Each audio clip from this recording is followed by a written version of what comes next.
presque sans transition, mais enfin, c'est très bien de savoir que la 5e flotte peut rester dans le golfe arabo-persique, puisqu'on a signé un accord à Bahreïn. Hein. Et la relation est assez facile à trouver. J'ai posé cette question parce que j'ai passé 8 ans de ma vie en Tunisie au début de ma carrière, et que justement la classe moyenne émergente sortait des universités et était déjà assez contestataire. Vous voyez, hein, c'est du moins le souvenir que j'en ai. Merci de m'avoir invité, Monsieur Laude. J'ai observé qu'il y avait une longue tradition de réunions chaque année, de formation. Il n'y a pas beaucoup d'académies qui font de la sorte. Je me rappelle être venu ici, finalement, en 1991, à Abbeville, pour parler, me semble-t-il, de la protection du littoral, ce qui est plus ma spécialité d'ailleurs que ce dont je vais vous parler aujourd'hui, et qui n'est qu'une intervention de circonstance. Effectivement, la question est au programme, mais elle n'est au programme que depuis un mois, donc on ne savait pas trop ce qui sortirait. Océan et mer, géographie, dans une dimension d'ailleurs très géostratégique, et le géographe physicien que je suis peut le regretter, parce que beaucoup de manuels finissent par nous expliquer qu'il y a des bateaux en surface, mais qu'on ne sait pas que la mer est salée, et que cet environnement demande aussi à être protégé. Je viens de lire en arrivant Enseigner la mer, publié par l'Inspection générale, ce qui en dit long sur la dérive des temps, c'est-à-dire sur l'absence de vision environnementale des problèmes. Je vais donc essayer de vous parler d'une question pour laquelle je ne suis pas un spécialiste, les espaces maritimes, enjeux géostratégiques. Alors, il faut d'abord partir, je pense, de définitions pour savoir de quoi il retourne. Hein. Une première définition, beaucoup de définitions vont être données par André Vigarier, hein, qui a été mon maître naguère et assez longtemps finalement à l'université de Nantes. Première définition, il existe une géopolitique de l'économie maritime pour une période donnée, elle est sous son aspect statique. L'analyse des besoins de contact avec la mer résultant des forces de production et d'échange dont la mer est ou le vecteur ou l'origine. Autrement dit, on est au cœur même des problèmes contemporains liés à ce qu'on appelle la maritimisation du monde et au fait que pèsent désormais énormément les échanges par voie de mer, et on essaiera d'expliquer pour que justement émerge une dimension géostratégique. Alors elle est dans l'air du temps en géographie. Hein. La géographie est très inspirée par les IEP, les instituts d'études politiques, en sorte qu'il y a une sorte de dérive de la géographie vers ces questions qui n'étaient pas le cœur de notre discipline il y a encore quelques années. Hein. La géostratégie est l'ensemble des comportements de défense aux plus vastes dimensions et avec la plus grande variété des moyens d'action. Alors ça, c'est tout à fait clair, il faut bien distinguer la tactique et la stratégie. Hein, la stratégie, c'est d'avoir des visions d'ensemble, et la tactique, c'est localement essayer de mobiliser les forces dont on dispose pour essayer, conjointement avec d'autres éléments, d'arriver à, effectivement, un objectif qui, lui, ne peut être que géostratégique. Alors, je ne veux pas faire de l'histoire, je m'intéresse un peu aux questions militaires. Il est certain quand Nivelle lance une grande offensive sur le chemin des dames, ce qui sera d'ailleurs l'interprétation historique, il a des visions géostratégiques. Mais il n'a que des éléments tactiques pour essayer d'affronter effectivement un adversaire dont il ne connaît pas véritablement quels sont les éléments de résistance. Autrement dit, il ne peut pas y avoir de stratégie s'il n'y a pas localement des tactiques, et c'est souvent l'échec des tactiques qui fait que la stratégie n'aboutit pas. Alors, de la même manière, en parlant de géostratégie, on globalise l'interprétation. C'est-à-dire qu'on considère le globe comme l'espace au sein duquel se développe effectivement toute une série de politiques, alors je ne les appellerai pas des stratégies, de politiques aboutissant à effectivement utiliser la mer comme un élément, au fond, du pouvoir politique et surtout du pouvoir économique.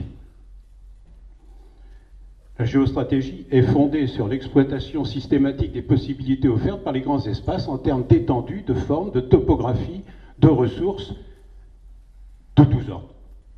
Couteau-Végari, qui est décédé il y a 2 ou 3 ans, je crois, était effectivement un des maîtres de la géostratégie.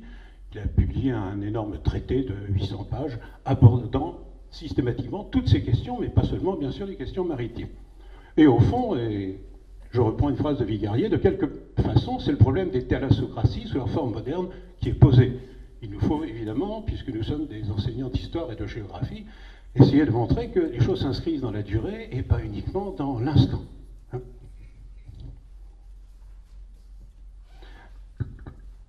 La géostratégie des nations repose donc d'abord sur la recherche permanente de la sécurité.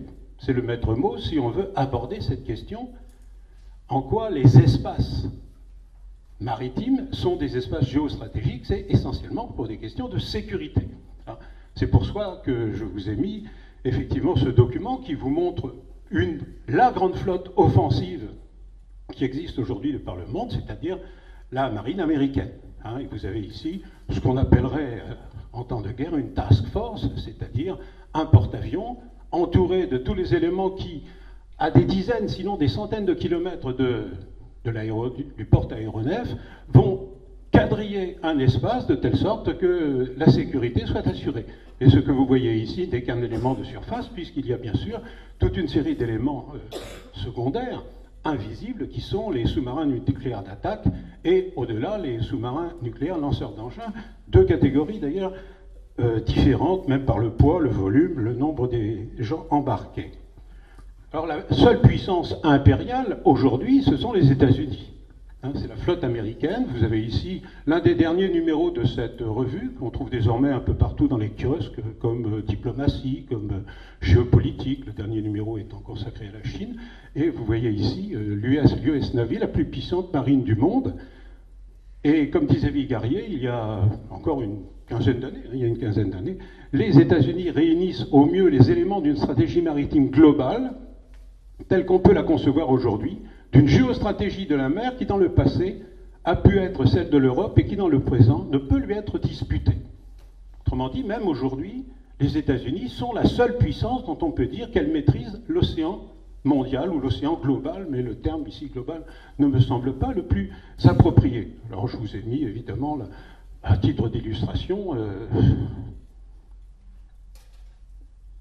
les engins de guerre. 11 porte-avions, et vous verrez que la Chine n'en a guère qu'un, et encore, elle l'a acheté aux Russes, lorsqu'ils étaient en grande difficulté. Donc c'est la seule marine qui puisse exprimer un véritable quadrillage du globe. Alors la pièce maîtresse, c'est le porte-avions. C'était pas prévu entre les deux guerres. Il a fallu la Deuxième Guerre mondiale pour que le porte-avions apparaisse comme l'alpha et l'oméga du contrôle d'un océan. Il a fallu Pearl Harbor en particulier pour que l'offensive très vite soit lancée, de telle sorte qu'on aboutisse quelques mois après à la bataille de Midway, qui reposait justement sur les porte-avions envoyés par les Japonais et les porte-avions mobilisés par les Américains, parce que à partir de ces porte-avions, vous avez évidemment un large périmètre d'action possible des avions pour contrôler l'océan. Alors cette pièce maîtresse, vous en avez ici une photo, tout le monde peut la voir, j'ai pris ça sur Google Earth, il suffit d'aller dessus, faire des zooms, et puis vous finissez par arriver dans la cale d'un porte-avions. Comme quoi le secret, de ce point de vue-là, n'est pas bien gardé. Et s'il n'est pas bien gardé, ça veut dire que le secret ne présente aucun intérêt. Et que interdire de photographier Brest ou ailleurs relève évidemment du fantasme des gens qui n'y connaissent rien. Alors voilà comment les États-Unis s'assurent la maîtrise des océans. Vous avez ici, alors le document n'est pas très lisible, ou mon scanner n'est pas bon, ou le document lui-même n'était pas scannable aisément, et vous avez bien sûr cette organisation en flotte de la marine américaine qui fait que toutes ces flottes ont des bases dans le monde de telle sorte qu'elles puissent se ravitailler. Et à partir de là, il y a une véritable conception géostratégique qui consiste à dire si nous sommes engagés, en quelque endroit où nous le serons, il nous faut disposer des points de relais qui nous permettront de rayonner. Des bases pour quadriller l'océan mondial. Bon, ici on est sur la côte est américaine. Si vous regardez des feuilletons à la télé quand il est question de la marine, c'est toujours dans ces coins-là. Et puis, donc, là encore, vous voyez, j'ai pris ça sur Google Earth, on y voit les sous-marins, si vous voulez, les porte-avions, si vous voulez suivre l'évolution de la flotte américaine, vous allez sur Google Earth. Alors, je ne vous garantis pas que les images sont renouvelées tous les jours, mais vous pouvez être certain que dans les états-majors, évidemment, c'est jour après jour que l'on peut dire, bon, ici est arrivé un porte-avions, on sait de quelle classe il est, on sait quel est son volume, on sait d'où il vient, on sait où il partira, etc., etc. Alors peut-être plus intéressant, Diego Garcia. Parce que justement, cette base que les Américains louent, je crois, aux Britanniques d'ailleurs, est dans l'océan Indien un des rares endroits où effectivement on puisse mettre une base accessible à des unités lourdes et suffisamment éloignées pour ne pas être attaquées et proches pour pouvoir attaquer. Autrement dit, il n'y a pas d'intervention américaine en Afghanistan s'il n'y a pas Diego Garcia. Comme il n'y avait pas de possibilité d'intervention des Américains au Vietnam, s'il n'y avait pas eu Guam et un certain nombre de bases relais dans le Pacifique pour justement permettre cette intervention, qui était d'ailleurs l'expression même de la limite des capacités américaines, puisque tout reposant sur les porte-avions et les avions, il est évident que l'engagement au sol des 400 000 Américains n'a pu donner aucun résultat. Sauf bien sûr des centaines de milliers de morts, mais le résultat n'était pas conforme à l'objectif géostratégique que visaient les Américains, puisqu'ils ont dû quitter le Vietnam. Autrement dit, ce type d'appareil militaire ne correspond pas à tous les objectifs que l'on peut se fixer en matière de contrôle territorial. Une flotte défensive, par opposition à une flotte offensive. Alors quand je dis offensive, j'entends par là que cette flotte est capable d'intervenir partout dans le monde. Elle est potentiellement offensive. Tandis que ici, la marine chinoise est une marine que nous pouvons considérer là comme strictement défensive, c'est-à-dire strictement liée à la protection du territoire continental chinois et des côtes les plus proches, sans pénétrer au-delà des îles, Japon, Taïwan, dans le Pacifique proprement dit. Alors c'est une situation évidemment qui est actuellement en mouvement dans la mesure où effectivement les Chinois, et on y reviendra, commencent à sortir de leur vision. Mais on le comprend. Sous Mao, ils n'ont qu'une vision strictement continentale des choses. Le littoral, c'est un lieu qui ne permet pas le développement selon l'idéologie maoïste. À partir du moment où ils entrent dans une autre conception des choses, toujours sous le même régime, il est évident que leur conception de la défense territoriale doit désormais faire place à une conception plus globale de la défense et donc à une sorte d'océanisation de leurs objectifs. C'est ce qu'on appelle la construction progressive, ça traîne un peu partout maintenant, de ce fameux collier de perles. Alors j'ai pas de pointeur, hein, donc vous êtes obligé de me faire confiance. Ce sont, si vous regardez la Chine, tous les points rouges qui sont ici indiqués dans le cartouche en bas de la légende, la partie haute du cartouche. Vous avez ici les ports où les Chinois ont acheté les autorités locales pour avoir un régime favorable à l'accès de leurs bateaux. Ça ne veut pas dire qu'ils soient présents militairement, ça veut dire qu'ils sont en situation de pouvoir y faire ce qu'on appelle du bunkering, c'est-à-dire du ravitaillement en kérosène, en essence, en tout ce que vous voulez. Et bien sûr, cet objectif, on verra pourquoi, il est géostratégique, parce qu'il correspond évidemment à l'ouverture chinoise dans le contexte international. Alors vous voyez, depuis le sud de la Chine, Hainan, par exemple, et là on entre en mer de Chine, alors je regrette de ne pas avoir le pointeur, on passe évidemment par Singapour, ville chinoise, ça ne signifie pas bien sûr que les Chinois de Singapour soient tous inféodés au Parti communiste, mais enfin c'est aussi culturellement qu'il faut aborder les choses, un peu comme dans le monde arabe d'ailleurs. Et ça se finit au-delà de l'Inde. Alors, l'interprétation qui est donnée est une interprétation d'encerclement de tous leurs adversaires, en particulier de l'Inde. L'interprétation qui est donnée. En réalité, je crois qu'on va avoir une vision un peu plus terre-à-terre pour essayer de comprendre comment les choses peuvent fonctionner. Alors, la marine russe, vous voyez, elle a été brillante. Et si vous avez vu la poursuite de l'Octobre Rouge dimanche ou lundi à la télé, vous aviez une bonne idée de la puissance de la flotte. Alors évidemment, la rétraction de l'URSS s'est accompagnée d'une contraction de sa puissance navale, qui était à l'égal de la puissance américaine dans la période de ce qu'on a appelé le containment, c'est-à-dire la pratique américaine qui consistait à contenir une offensive socialiste de par le monde. C'était très clair dans les années 60, dans les années 70-80 en particulier, leur intervention en Afghanistan, etc. Alors la Royale, dans ses mers tropicales, il faut bien parler de la France, mais ça ira vite. Alors, ça ira vite parce qu'on n'a pas beaucoup de temps, c'est pas un mépris. Au contraire, parce que la France, c'est quand même la 4e flotte à l'égal un petit peu inférieure à la flotte britannique. C'est une flotte, disons, de second rang, comme on le dit aujourd'hui, mais c'est une flotte puissante.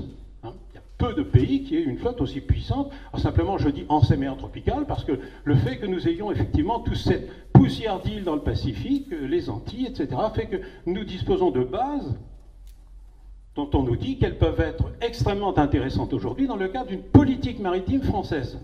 Mais c'est un autre sujet que celui que j'ai à traiter aujourd'hui. Alors on va chercher les causes un petit peu de toute cette présentation un peu guerrière. Je répète, géostratégie, ça oblige à entrer par une dimension défense. L'économie voyage en bateau. Alors vous avez ici un porte-conteneurs de taille respectable et de la CMA-CGM, une de nos grosses compagnies maritimes. Si vous réfléchissez un peu, regardez ce que vous portez. Si vous regardez ce que vous portez, de vos branches de lunettes, les verres, les chaussures, les pantalons, les robes, tout ça, ça à un moment ou un autre voyagé sous une forme ou une autre à travers l'océan. 90% en gros de l'économie aujourd'hui voyage en bateau. 48 000 navires au service des échanges mondiaux, 25% de plus qu'en 2006, et 38% de ces navires ont moins de 5 ans. Ceci pour faire litière de ce qui est généralement dit, c'est-à-dire qu'il n'y aurait que des rafios pourris qui circulent sur l'océan. Quand il y a un rafio pourri qui circule, il y a une pollution en général. Mais vous observerez que ce n'est pas tous les jours. Et ce n'est pas toujours tous les 5 ans ni tous les 10 ans. Autrement dit, il ne faut pas considérer que tout ce qui circule sur l'océan soit de mauvaise qualité, même quand il est vendu à des gens qui seraient supposés être plus négligents que d'autres à l'égard du transport maritime. Alors 48 000 navires, 25% de plus qu'en 2006, c'est ça le chiffre intéressant. Ça veut dire qu'on est vraiment, depuis une dizaine d'années, dans une actualité de renforcement des transports maritimes dans le monde, liée bien sûr à une explosion de l'économie qui est, elle, désormais totalement mondialisée. Alors, il faut toujours rechercher les causes idéologiques et se rappeler qu'il y a eu dans le passé des thalassocraties. Comme j'ai écrit l'une et l'autre dans le dictionnaire que j'ai piloté l'année dernière, les deux mots font choc. Pardonnez-moi. Donc, il y a eu dans l'histoire, de manière assez courte dans le temps, des thalassocraties, c'est-à-dire des constructions territoriales fondées sur le contrôle de la mer. Les plus célèbres étant Athènes, mais ça n'a pas duré très longtemps, finalement. On dit encore que la Grande-Bretagne, au XIXe siècle, était une véritable thalassocratie, et aujourd'hui, on pourrait considérer les États-Unis comme une thalassocratie, ce qui, à mon avis, d'ailleurs, serait une vision assez fausse et un peu réductrice de ce que sont les États-Unis. Alors, il y a des penseurs, justement, derrière cette question de géostratégie. Autrement dit, seuls des militaires ont été aptes à penser les territoires par rapport à l'engagement de leur pays au service d'un contrôle territorial. Alors, le plus célèbre est ici, c'est l'amiral Mahan. Alors, dans l'histoire, il y en a d'autres. J'ai pris cette formule, celui qui commande la mer commande le commerce. Celui qui commande le commerce commande la richesse du monde, et par conséquent, le monde lui-même. Alors c'est l'amiral Raleigh, aventurier s'il en fut. C'est pour ça que j'ai mis amiral entre guillemets. Il est au service d'Élisabeth, la reine d'Angleterre, mais il est au service de lui-même. Il est corsaire, il est flibustier, il est un peu tout. Il est amiral en fin de carrière, il finira pendu. Mais il a cette formule. Il n'est pas le premier à l'avoir dit. Je crois qu'en lisant Thucydide, on peut retrouver aussi des formules qui se rapprochent de cela. C'est-à-dire qu'il y a un lien entre l'activité économique et la mer, et le contrôle de la mer, parce qu'une bonne partie de la richesse voyageait déjà en bateau à l'époque de la Grèce. Alors ce phénomène a été étudié par cet américain, hein, qui s'appelle Mahan, qui fera toute sa carrière après la guerre de sécession, et qui va penser, alors cette fois-ci, à l'émergence d'une puissance maritime aux États-Unis, ce qui n'était pas dans la logique américaine. Et vous qui enseignez sur les États-Unis, vous savez que les États-Unis sont toujours partagés entre le retrait sur soi-même, un isolationnisme, et puis une vision extérieure. Autrement dit, la thalassocratie américaine, de ce point de vue, c'est pas écrit, c'est écrit dans l'observation que vous en avez faite aujourd'hui, c'est pas écrit dans la tradition américaine. Alors, Mahan fait une thèse, il fait une thèse qu'il consacre à la puissance anglaise, à l'émergence de la puissance anglaise, et il dit « La puissance maritime tient en premier lieu au commerce, et celui-ci suit les routes les plus avantageuses. La puissance militaire a toujours suivi le commerce pour l'aider à progresser et pour la protéger. » Autrement dit, le premier lien désormais qui s'impose dans cet exposé, et dans tout exposé à mon avis de ce style, c'est le lien entre la notion de route, la notion de commerce et la notion de sécurité. Autrement dit, il ne s'agit pas d'avoir une flotte éparpillée, il s'agit de l'avoir à distance, proche des lieux où circule la plus grande quantité de navires porteurs, eux, de richesses. C'est l'interprétation qu'en donne Mahan. Vous verrez que la plupart des flottes américaines, des flottes sont dans cette disposition. Alors il fait ce qu'on appellerait encore une thèse sur l'influence du pouvoir de la mer à travers l'histoire, 1660-1783, et il s'intéresse à la montée de la puissance anglaise avec ce que vous connaissez tous, la construction de l'Empire, etc., etc. Alors c'est pas parce que c'est une île que c'était l'élément déterminant, même si, quelque part, ça doit jouer. Hein. Alors, finalement, le plus important, quand on regarde ce document, c'est la date 1908, l'US Navy, la deuxième flotte du monde. Après la guerre de sécession, la flotte américaine, c'est rien du tout. Grâce à Mahan, qui va impulser, justement, à travers sa pensée et à travers ses actes à Washington, on va voir l'Amérique progressivement constituer une flotte à la mesure de ses ambitions. Et en 1914, la flotte américaine est, avec la flotte allemande, au premier rang ou au deuxième rang, devant la flotte britannique. Autrement dit, une simple reconnaissance de l'importance des océans dans la maîtrise des terres, et bien sûr, les exemples historiques ne manquent pas. Songez à un certain nombre de batailles navales. Songez, je vais vous donner deux exemples. Tsushima, la destruction de la flotte russe par la flotte japonaise au début du XXe siècle, dans le détroit de Tsushima.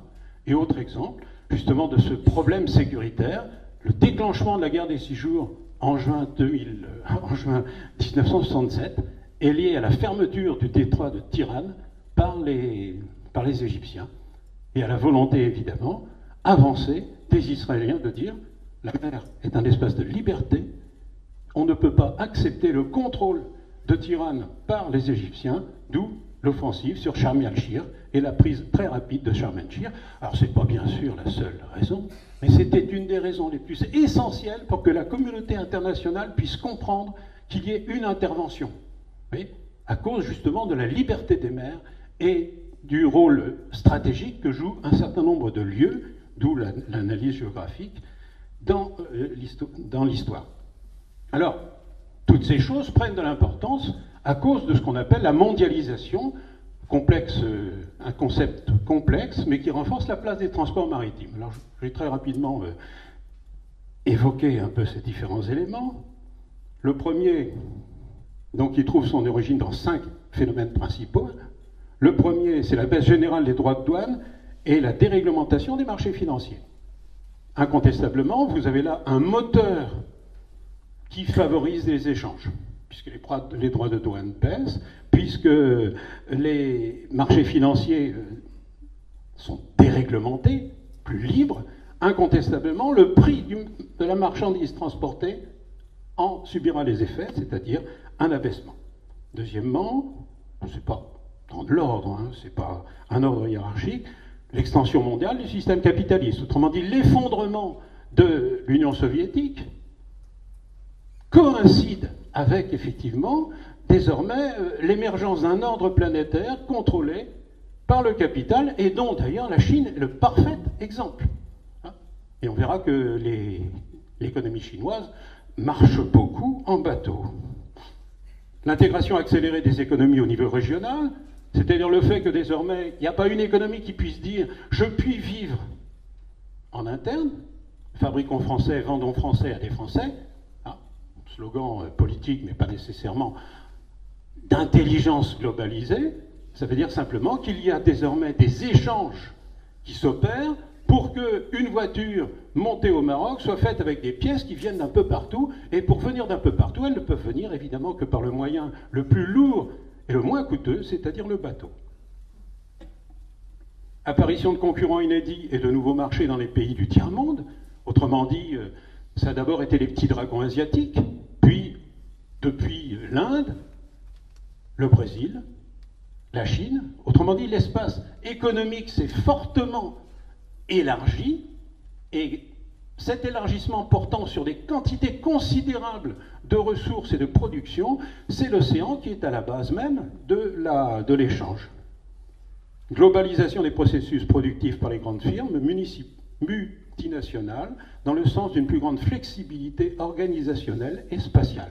Alors c'est un peu du jargon, mais vous avez tous compris que désormais, la stratégie d'une firme et d'une grande firme, c'est le monde.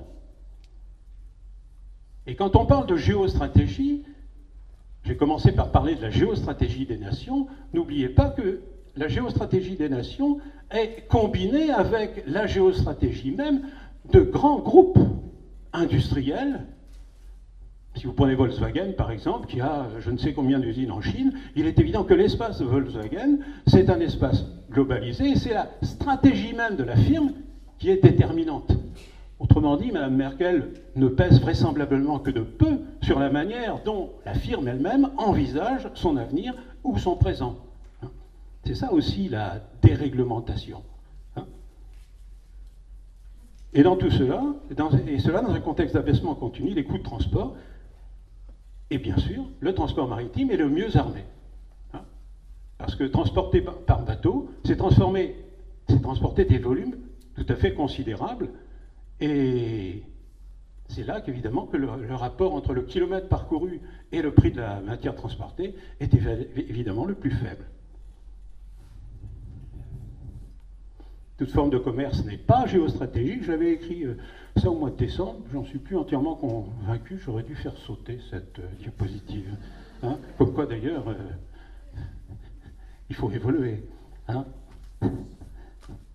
Je vous la laisse parce que peut-être vous pourriez poser la question. C'est une pirouette aussi pour sortir du pétrin dans lequel je suis. Et la montée en puissance de la conteneurisation procède du développement maritime dont l'atelier chinois offre de bons exemples. Alors je pensais, moi je ne suis pas spécialiste de ces questions-là, mais je pensais en décembre qu'effectivement il y avait des produits qui avaient une dimension géostratégique et d'autres qui ne l'auraient pas. Et aujourd'hui, après avoir pas mal lu et réfléchi, finalement, le conteneur est aussi géostratégique, même s'il transporte des chaussures ou des choses qui en apparence ne le sont pas. Mais ça serait peut-être un peu long de vous expliquer en quoi. Alors, lieu de production et d'utilisation de la matière première. Voilà les 6 premiers importateurs de matières premières en 2010. Les 6 grands exportateurs de matières premières en 2010, c'est très clair. Alors le document est simplement, comme toujours, présenté comme cela, plus évocateur que convaincant. C'est la taille des ronds et les couleurs qui vont avec, pour bien montrer que ceux qui exportent ne sont pas ceux qui importent. Et que, globalement, c'est cet échange qui justifie, et nous sommes là dans des produits de base, qu'il faille contrôler les routes du transport. En conséquence, des échanges et la rencontre de contraintes géographiques qui deviennent géostratégiques, les routes maritimes, les seuils, les détroits, c'est-à-dire les endroits où, effectivement, le resserrement et la concentration peuvent poser un problème en matière de contrôle, dès lors que les mers sont libres et que les États n'ont pas la même capacité à contrôler ce qui se passe évidemment en mer. Hein, c'est un des gros enjeux. Produits géostratégiques dans le charbon, le pétrole, et vous avez les échanges de charbon. Alors tout ça c'est tiré d'un atlas facile à trouver, c'est un atlas publié par le Marin, publie ça tous les ans au mois de septembre. Vous trouvez ça, demandez à votre buraliste, et vous avez dedans toute une série de cartes et de documents tout à fait exploitables pour l'enseignement. Hein. La Chine produit 3 milliards 600 000 tonnes de charbon et elle importe 250 millions de tonnes de charbon en 2012 contre 40 millions de tonnes en 2008. Vous voyez le bond. Hein, on est passé de 40 millions à 250 millions pour transporter ce charbon qui vient d'Indonésie, qui vient d'Australie. Il faut évidemment des gros porteurs, que ce soit des minéraliers ou que ce soit des pétroliers. La révolution des transports maritimes, si vous avez été étudiant comme moi dans les années 60, je crois qu'il doit y en avoir quand même, c'était le moment où effectivement on commençait à passer à de pétroliers qui faisaient 50 000 tonnes de jauge brute à des pétroliers qui faisaient 550 000 tonnes de jauge brute. Et quand j'étais étudiant, Vigarier nous disait « Oh, mais vous savez, parce qu'il était toujours très enthousiaste pour la mer, c'est formidable, vous allez voir l'année prochaine, à Göteborg, il y a une cale, on va vous sortir un pétrolier de 750 000 tonnes, et puis dans 3 ou 4 ans, à Yokohama, il sortira un pétrolier d'1 million de tonnes de jauge brute. Hein. Et alors évidemment, la géographie a imposé ses contraintes, c'est-à-dire qu'un pétrolier qui fait plus de 550 000 tonnes, il ne peut plus passer dans certains endroits, parce que sous la ligne de flottaison, il touche le fond. Hein. Alors après, on a interprété ça d'une autre manière, qui consistait à dire « Ah mais oui, mais il y a des risques de pollution ». Je crois que le risque de pollution n'était pas l'élément déterminant. Je ne crois pas qu'un groupe d'ingénieurs ne pense pas un pétrolier dans les années 60 par rapport au risque de pollution. C'est quand il y a une pollution qu'il commence à se dire « Il y a peut-être un lien entre la capacité de transport et puis la profondeur des océans, vous voyez. Parce qu'à ce moment-là, on ne peut plus rentrer dans le Pas-de-Calais. Donc on ne peut plus approvisionner ni Anvers, ni Rotterdam, ni Hambourg en pétrole, puisque le pétrolier ne passera pas. Hein. Alors, autre carte, je l'emprunte à un manuel de l'enseignement secondaire. Hein, vous avez ici une belle carte qui montre la littoralisation des activités des hommes.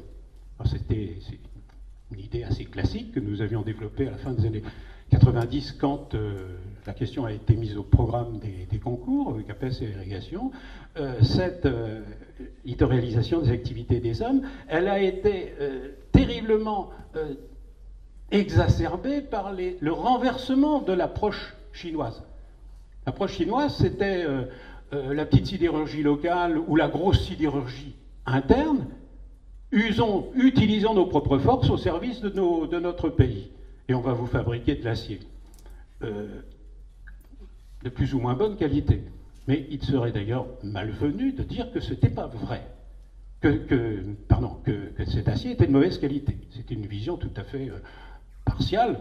Ils avaient monté de grands complexes sidérurgiques comme les soviétiques qui fabriquaient un acier parfaitement de qualité. Simplement, l'idée qu'on pouvait le faire dans le village à partir d'une espèce de four, c'était une idée évidemment absurde et que la critique idéologique a repris pour montrer que tout ce système ne pouvait pas marcher. Il ne pouvait pas marcher à un certain niveau, il pouvait marcher à un autre niveau. Hein. Alors, le renversement s'est opéré avec Deng Xiaoping, mais il ne faut pas croire qu'il était tout seul. Hein. C'est-à-dire qu'il y avait aussi à Shanghai des gens qui avaient été brimés pendant des années, qui n'avaient qu'une idée, parce que c'est quand même conforme à la culture chinoise également, faire du commerce, ça a du sens. Et donc l'arrivée de ces équipes de Shanghai a évidemment ouvert le marché chinois à l'échange, selon une vieille tradition, et a fait que les Chinois se sont lancés évidemment dans une politique d'équipement du littoral, à la fois d'usines sur le littoral, d'usines à l'intérieur liées au littoral par toute une série évidemment de vecteurs que pouvaient être des canaux et surtout le chemin de fer, des ports en expansion considérable et bien sûr la littoralisation, elle s'exprime ici par le revenu par habitant. Alors l'interprétation qu'on peut donner d'un document comme ça, c'est que plus vous habitez en bord de mer et plus vous êtes riche.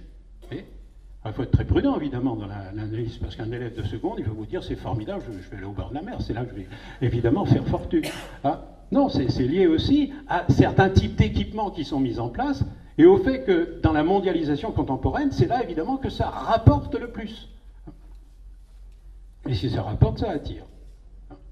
Alors, basculement des trafics porteurs, je vais aller assez vite pour ne pas monopoliser trop longuement la parole, avec les 50 premiers ports mondiaux. Dans les années 60, on ne parle pas d'un port chinois. Dans les années 90, on ne parle pas d'un port chinois dans les 50 premiers ports du monde. Aujourd'hui, il y a, sur les 10 premiers ports du monde, il y a 9 ports chinois. Et les 2 plus grands ports du monde, c'est pas Singapour qui a été dépassé il y a 3 ou 4 ans, c'est 2 ports chinois. Hein. Autrement dit, les Chinois sont devenus la puissance maritime la plus importante. Et vous voyez pourquoi le passage d'une flotte défensive à une flotte plus offensive est forcément une nécessité, parce qu'elle est liée à cette explosion de la dynamique économique et spatiale en Chine. Montée des ports chinois. Alors, ici, l'exemple, vous voyez, du port chinois de Dalian. Alors, j'avais utilisé cette coupure de presse parce qu'elle montrait un minéralier de classe lourde de plus de 300 000 tonnes et commandé par les Chinois pour ravitailler la sidérurgie à partir du Brésil. Autrement dit, c'est les chantiers de Vale, V-A-L-E, qui ont construit ces énormes navires. Et plus récemment, les Chinois ont dit, mais on va leur opposer une raison technique, ils ne peuvent pas rentrer dans nos ports, donc il n'est pas question que nous puissions travailler avec ces minéraliers. En réalité, c'est un faux problème, c'est qu'ils voulaient une part plus importante dans l'armement, de telle sorte qu'ils le contrôlent de manière plus efficace. La nature sert parfois à justifier des impératifs qui, eux, n'ont rien à voir. Alors le triomphe du porte-conteneur, vous avez dû lire ça de manière assez classique. Hein.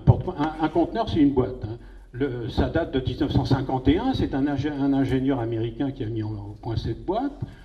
Il n'a fait sa fortune qu'assez récemment, dans la mesure où, au fond, il aura fallu attendre une trentaine d'années pour qu'explose littéralement le marché du conteneur. Alors, le conteneur, c'est formidable, c'est une boîte, donc c'est aisément manipulable. Et dans cette boîte, vous pouvez mettre ce que vous voulez. Même du charbon. Hein. Ce qui peut paraître abusif, parce qu'une boîte ne peut pas contenir un tonnage très considérable. Mais l'intérêt de la boîte, c'est que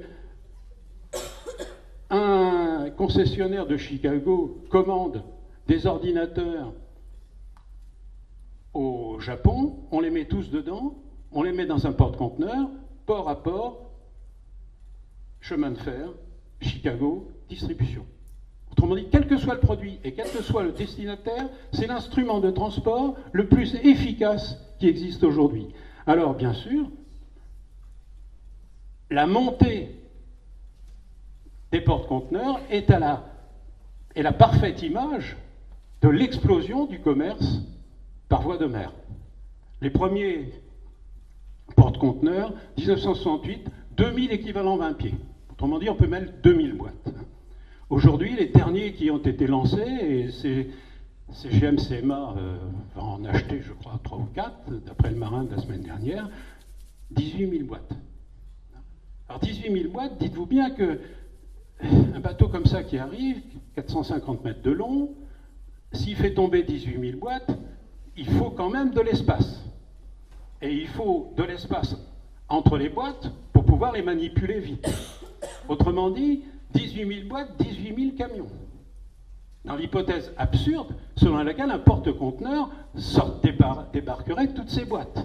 Hein. Donc vous voyez, les coûts d'infrastructure sont tout à fait considérables, mais l'outil est, lui, d'une parfaite efficacité technologique. D'où, bien sûr, l'adaptation au bateau de tout l'espace portuaire. Alors, triomphe de la conteneurisation, le document ne demande pas plus d'explications, regardez. Là, on voit que l'atelier du monde, il est en Asie du Sud, il est en Asie de l'Est, sur les côtes de la Chine, de la Corée, de Taïwan, des petits petit dragon, comme on disait à l'époque, hein, avant même que le grand dragon chinois n'arrive. Et bien sûr, c'est la conteneurisation qui signifie quoi? Qui signifie que l'atelier chinois produit à peu près tout ce qui est transportable dans une boîte. Autrement dit, ce n'est pas une économie qui est capable de faire de l'acier, qui est capable de faire des produits de base, sans aller au-delà, comme on le disait en URSS, c'est-à-dire des biens de consommation. C'est une économie qui produit absolument tout. Dans le cadre, évidemment, de la globalisation, de la combinaison qui lie les entreprises entre elles et sous le contrôle plus ou moins efficace de l'État. Hein. Alors les armements ont leur propre stratégie. Vous voyez, l'un des plus grands armements mondiaux, Maersk, hein, vous voyez apparaître, c'est la première fois que ce document apparaît dans mon exposé, vous voyez la route maritime telle qu'elle existe et qui est la seule voie efficace pour transporter au moindre coût tout type de produit. Il est évident que cette route maritime rétrécit terriblement l'océan mondial et que les endroits qu'il faut contrôler sont très liés à ces routes maritimes. Alors la stratégie de Maersk, du groupe Maersk, comme d'autres stratégies de grands groupes comme cela, c'est une stratégie personnelle, elle n'est pas nécessairement liée à un État particulier, pas lié au Danemark, pas lié à la Norvège, de même que CGM, CMA ne peut pas être lié à la politique française, parce qu'ils ont leur propre géostratégie. Ils doivent simplement faire en sorte que l'État français mette les ports à leur disposition de la manière la plus efficace. D'où évidemment la réclamation récurrente depuis 25 ans, est-ce qu'on va avoir une politique maritime en France? Hein? Toujours discutable évidemment, quand on est à Laon, on n'est pas à Nantes. Et les préoccupations continentales ne sont pas celles, évidemment, des littoraux. On en reviendrait aux Jacobins et aux Girondins sans grande difficulté. Alors, concentration plus que jamais des grandes routes maritimes. Vous avez ici, effectivement, vous voyez évidemment de grands itinéraires qui passent par le sud de l'Afrique, mais la vraie route, la route marchande, la route de l'argent, la route de l'efficacité, la route du maximum de l'échange et donc forcément la route du maximum de progrès technologique, eh bien c'est la route bleue, hein, celle qui effectivement va de la Chine à l'Europe et ensuite traverser les flèches roses et ensuite les flèches jaunes. C'est celle-là évidemment qui est la route déterminante. Et s'il y a une géostratégie des océans, elle repose évidemment sur cette route. Bon, je vous montre cette carte parce qu'elle est tirée d'un document. Mais elle m'a toujours fait rêver cette carte. Hein. J'espère vous aussi d'ailleurs, hein, parce qu'il y a quand même une flèche là, un arc violet qui joint le Japon à l'Amérique du Nord. Pour un élève, ça ne doit pas être facile à comprendre, ça. Hein. Donc passer par le pôle ou ne pas passer par le pôle. Pardon. Alors, continuons l'exposé. La logique de l'entreprise. Vous avez ici... pardon. La logique de l'entreprise, c'est de s'adapter aux routes qui coûtent le moins cher, qui sont les plus rapides. Voilà l'exemple du port de Gênes. Alors le port de Gênes, c'est un port dont vous voyez ici une image de parfaite saturation, c'est-à-dire qu'on ne peut plus mettre grand-chose dans la baie. Alors, les uns diront, c'est parce qu'il y a des problèmes d'environnement, qu'il faut protéger évidemment la qualité des eaux. Bon, je crois être plus cynique, bien qu'ayant beaucoup travaillé sur ces questions de protection de l'environnement, et leur rappeler que la vraie logique, c'est les entreprises qui sont dans la baie. Est-ce qu'elles peuvent continuer à travailler en remblayant dans la baie sans arriver à un moment donné à ne plus pouvoir fonctionner parce qu'on ne peut plus circuler ni sur les terre-pleins ni dans l'espace libre? Donc comment faire? Alors les armateurs génois ont trouvé la solution. Ils ont acheté du terrain en Calabre et ils ont équipé un port en 1995 qui est le port de Gioia Tauro, T-A-U-R-O, entièrement dévolu au transport de conteneurs. Et tout cela arrive évidemment par le détroit de Gibraltar. C'est à la pointe de la botte, l'élément le plus proche de la route la moins chère, et les Génois ont fait en sorte d'équiper le port et de faire que les autorités italiennes puissent mettre en place les voies ferrées qui permettent l'évacuation, bien sûr, de ces produits le plus rapidement possible. Et ensuite de faire ce qu'on appelle aussi du feedering, c'est-à-dire qu'on va décharger les grands porte-conteneurs sur de plus petits porte-conteneurs pour les envoyer à des distances moins longues. Hein. Autrement dit, on a une articulation ici du système de transport maritime tout à fait remarquable. En liberté des mers et sécurité des passages, j'en reviens à ma question première, qui est celle de la sécurité, et vous voyez que si on regarde bien cette carte, on voit bien que presque toutes les bases importantes sont situées de part et d'autre de la route maritime essentielle aujourd'hui. Alors, cette sécurité, vous pouvez, on va s'amuser 2 minutes, hein, oui, je vois bien que vous regardez plutôt la gauche que la droite, hein, c'est classique dans le milieu enseignant, hein, alors, c'est moi qui les ai choisis quand même, hein, donc, vous voyez, De Villiers était ce qu'il était, mais on le reconnaît maintenant aujourd'hui comme un assez remarquable une assez remarquable oreille sur tous les grands problèmes géopolitiques dans le monde. Et ce bouquin, alors, qui est dans la grande qualité des bouquins de Villiers, exprime bien le malaise qui a émergé dans les années 90-2000 surtout, qui est celui de la résurgence de la piraterie. Et alors les titres, hein, Somalie, la loi des pirates, ça c'est le Nouvel Observateur au milieu, et puis les grandes puissances débordées par les pirates, ça c'est le Figaro. Autrement dit, la piraterie redevient d'actualité. Pardon. Elle redevient d'actualité. Décidément. Piraterie et pétrole, l'État va enfin agir. Ça c'est le Marin d'il y a peu de temps. C'est-à-dire la semaine dernière ou il y a une quinzaine de jours. 11 avril, c'est la semaine dernière, les députés examinent le projet de loi autorisant les gardes armés à bord des navires. Et vous avez un autre que j'ai tiré aussi du Marin du 4 avril, c'est-à-dire une attaque de pétroliers dans le détroit d'Ormuz. Autrement dit, tout y est là. Hein, tout y est. Le détroit, le pétrole et la protection. Le dernier document, les députés examinent un projet de loi, ça signifie que finalement, les moyens dont on dispose, le rassemblement d'une flotte dans l'océan Indien ne suffit pas à résoudre le problème de la piraterie. Et qu'il faut désormais envisager que chaque navire puisse embarquer des gardes, qu'on pourra d'ailleurs acheter à des sociétés telles qu'on les connaît depuis qu'elles ont fonctionné en Irak et en Afghanistan, ils passeront de la terre à la mer, et dans un contexte de liberté,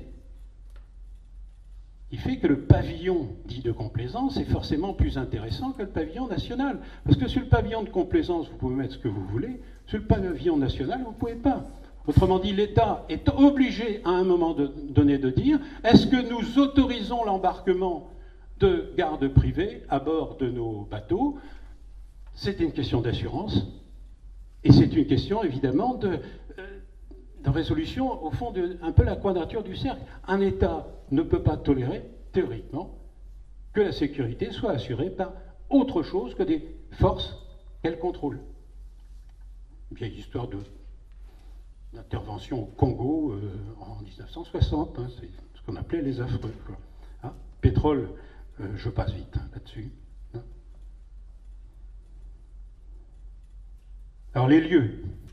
Les lieux, le premier, le plus célèbre, si j'ose dire, surtout d'actualité, même s'il est assez ancien, c'est cette partie nord-ouest de l'océan Indien, depuis en gros le détroit d'Ormuz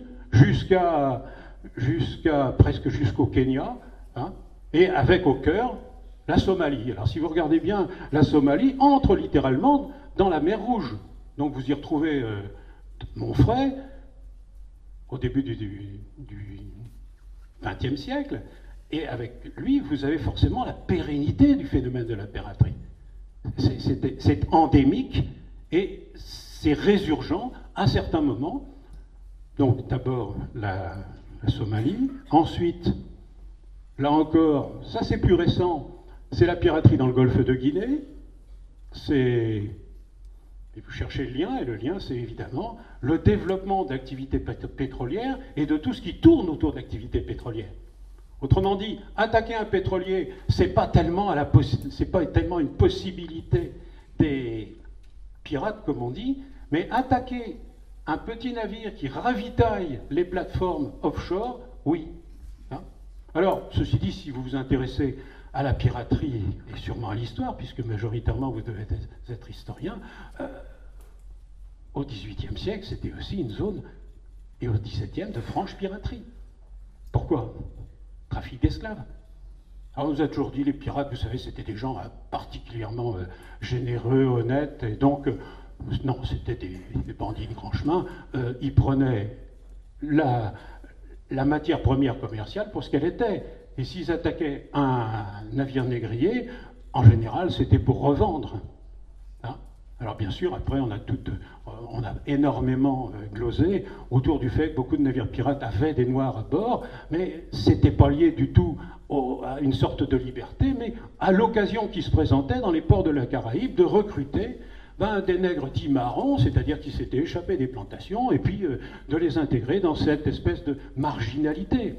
Alors la côte guinéenne, aujourd'hui, elle est dans la logique de ce qui s'est passé au XVIIIe siècle. Et enfin, dernier point, j'ai pas mis les Caraïbes, vous voyez, ça a presque disparu, théoriquement. Dernier point, la piraterie dans le sud-est asiatique, là encore,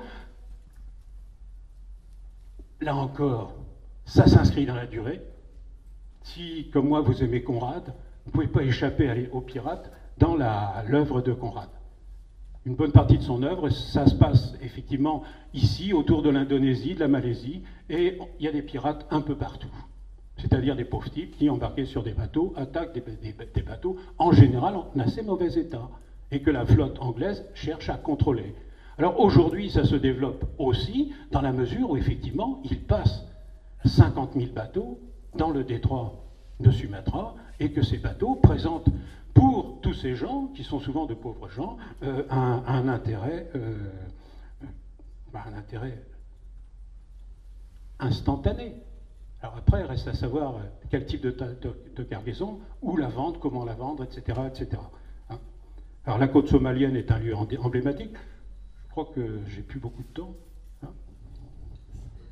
5 bonnes? Oh, ouais, bon, d'accord, alors il faut que je passe là-dessus en vitesse. La côte est emblématique parce que, justement, elle permet une approche géopolitique.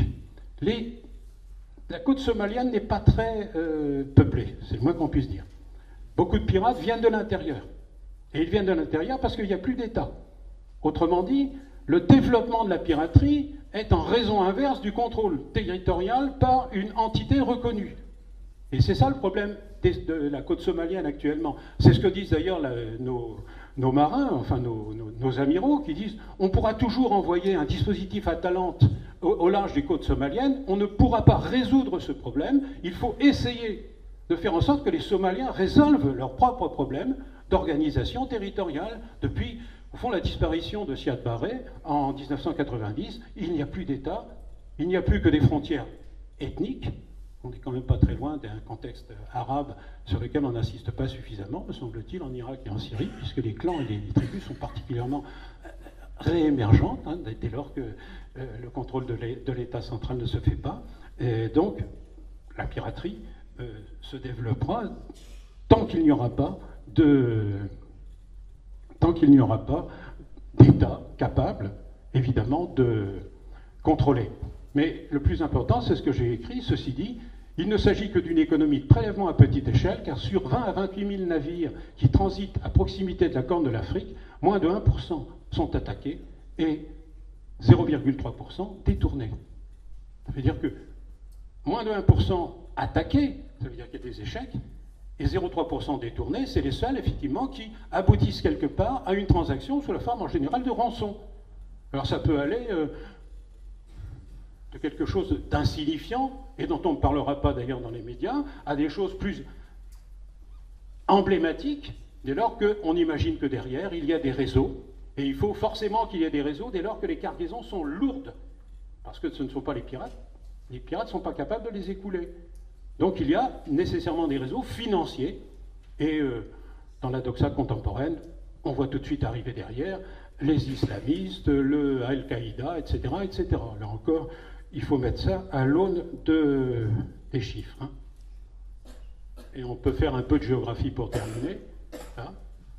Les lieux clés de la géostratégie des océans, c'est les détroits et c'est les canaux.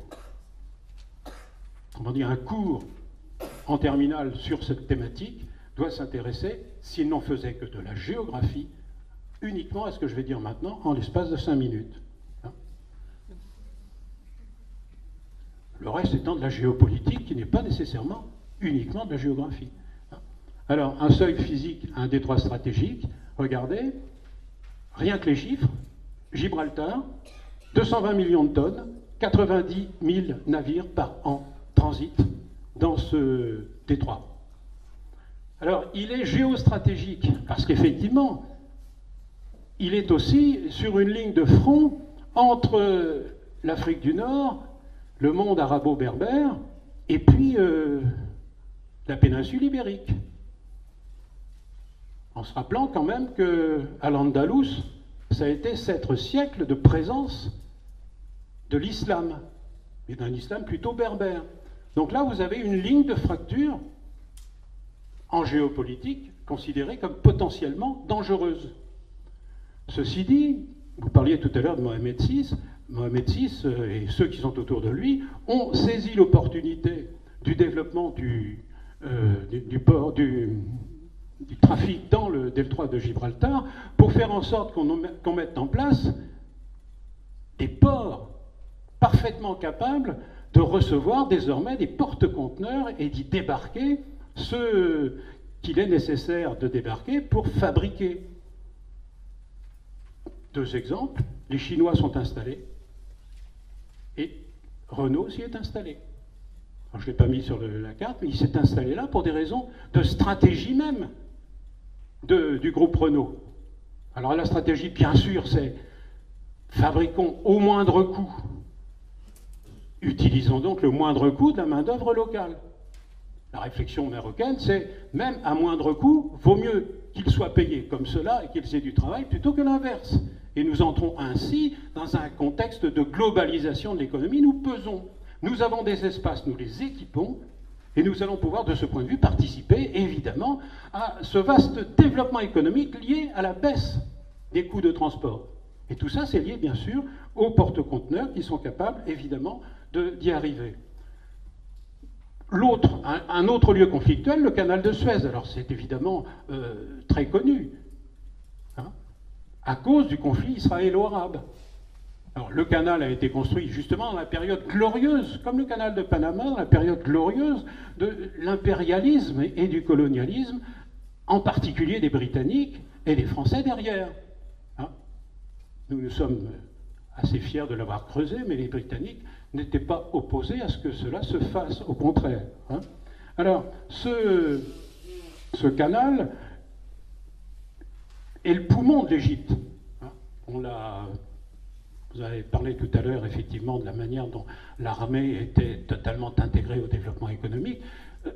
Les droits de passage représentent évidemment une manne tout à fait considérable, et on continue à beaucoup passer par le canal de Suez, hein, avec des supertankers qui vident une partie de leur pétrole en entrant et rechargent à la sortie. Autrement dit, ça assure évidemment un développement à l'entrée et un développement à la sortie.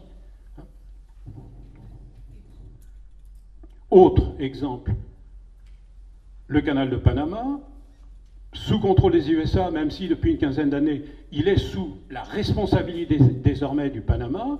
L'intérêt du canal de Panama, c'est, je crois, actuellement le fait qu'on est en train d'y faire des travaux gigantesques pour le mettre à niveau de ce qu'est un porte-conteneur type sur le marché international. Autrement dit, des porte-conteneurs de 8000 boîtes peuvent passer actuellement dans le canal de Panama. D'ici quelques années, on passera à 12 000 boîtes. Vous voyez ? Et on va faire des travaux tout à fait considérables, mais je n'ai pas amené les chiffres des redevances, mais les chiffres des redevances justifient parfaitement qu'on puisse le faire en amortissant les investissements sur une dizaine d'années. C'est dire évidemment si l'enjeu est tout à fait considérable. C'est un moyen aussi de raccourcir les distances entre la côte nord-est des États-Unis, la côte ouest des États-Unis. On ne fait plus que 9000 km au lieu d'en faire 22 000. Hein. Inévitablement, ça va peser, et vis-à-vis de l'autre partie du Pacifique également. Hein. Voilà les travaux qui sont entrepris dans le canal de Panama, mais je passe. Hein. 278 millions de tonnes de marchandises, 14 000 navires, problème technique, 37% des porte-conteneurs, des gros porte-conteneurs ne peuvent pas y passer. De nouvelles écluses porteraient le trafic au-dessus de 500 millions de tonnes. Vous voyez ? Autrement dit, 500 millions de tonnes, c'est le trafic des 3 premiers ports du monde. C'est-à-dire que si on considère la richesse de Rotterdam, de Shanghai et de Singapour, un degré moins de celle de Rotterdam, le canal, c'est tout autant de richesses, puisque c'est tout autant de taxes qui permettent, évidemment, de rentabiliser l'opération, de payer les actionnaires, et de remplir les caisses de l'État. Hutchison Whampoa est arrivé en 1999. Alors c'est un des grands armements chinois qui a fait peur aux Américains qui se sont dit ils sont déjà à nos portes, quoi. En réalité, Hutchison Whampoa a obtenu du gouvernement panaméen l'autorisation d'y développer des surfaces portuaires pour ses porte-conteneurs, avec interdiction d'y faire accéder une flotte de guerre. Dernier exemple, le plus connu, hein, le plus connu du fait de l'actualité géopolitique, c'est évidemment le détroit d'Ormuz, hein, belligène et chrysogène. Hein.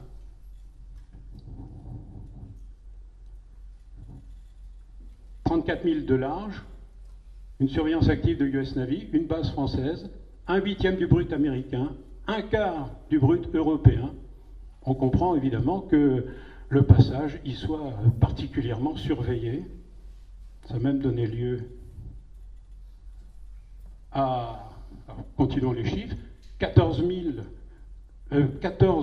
VLCC, Very Large Cruise Carrier, hein, c'est-à-dire les plus gros des pétroliers, ceux qui sont au-dessus, entre 300 et 400 000 tonnes de port en lourd.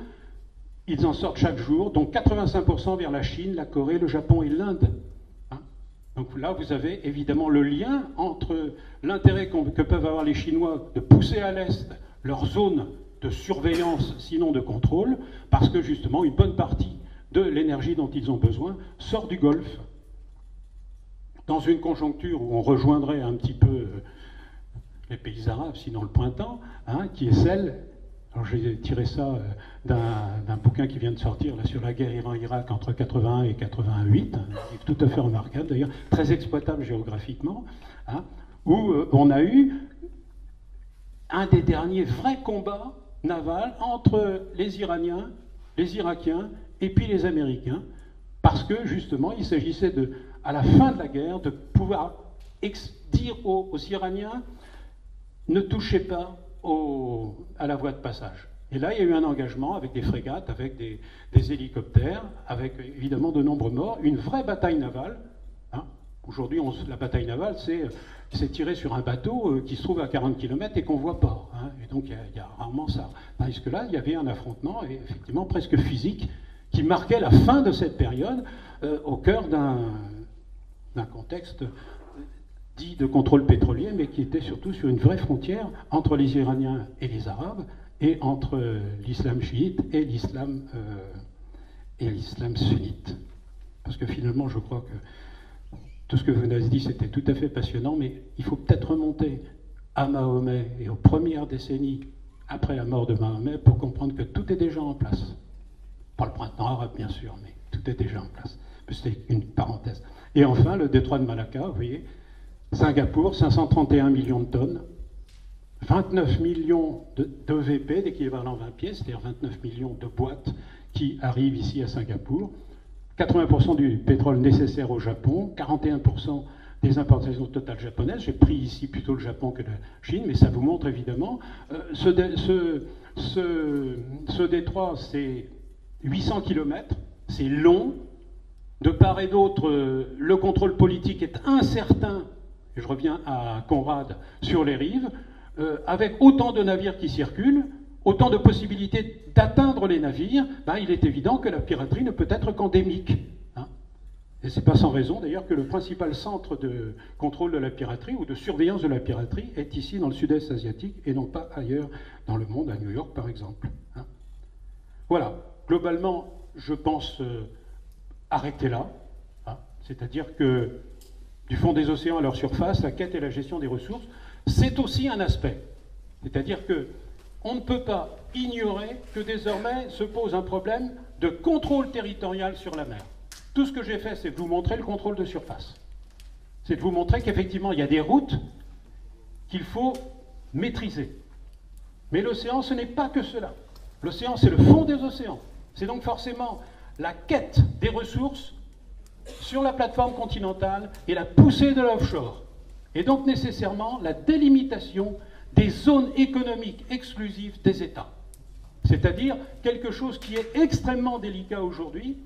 Dans beaucoup d'endroits, c'est parfaitement fait, mais la Côte d'Ivoire et ses pays voisins, par exemple, ne sont pas d'accord sur la délimitation parce qu'on sait qu'il y a des ressources pétrolières accessibles à terme rapproché. De la même manière, et c'est un peu ma conclusion, la mer de Chine méridionale est un véritable nid de frelons de ce point de vue-là, parce qu'il y a 6 ou 7 États qui ont chacun des visées sur le fond de l'océan, où il y a énormément de pétrole et sans doute des nodules polymétalliques, et ça veut dire que là aussi, les questions de sécurité se trouvent posées. Hein. Donc la question est en mouvement. Voilà, merci.